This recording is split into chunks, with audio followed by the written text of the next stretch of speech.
સારા વરસાદને પગલે રાજ્યના 50થી વધુ ડેમ છલકાયા. ધરોઈ ડેમની સપાટી 601 ફૂટ પહોંચી.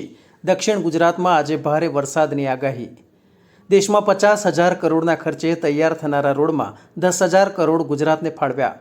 થરાદ, ડીસા, મહેસાણા, અમદાવાદનો બનશે માર્ગ. સીએમએ માન્યો પીએમનો આભાર. ગીરના સિંહોને ટ્રેન અકસ્માતથી બચાવવા માર્ગદર્શિકા તૈયાર. ટ્રેક પર થર્મલ કેમેરા, વોચ ટાવર લગાવવામાં આવશે. 70 રેલવે સેવકો કરશે મોનિટરિંગ.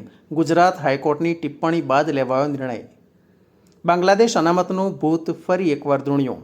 જમાત સામે પ્રતિબંધ લગાવતા હિંસા ભડકી. 3 દિવસમાં 10,000થી વધુની કરવામાં આવી ધરપકડ. તુર્કીએ ઇન્સ્ટાગ્રામ પર મૂક્યો પ્રતિબંધ. ઇસ્માઇલ હનીના મૃત્યુ પર રમૂજી રીલ્સ બનતા લીધો નિર્ણય.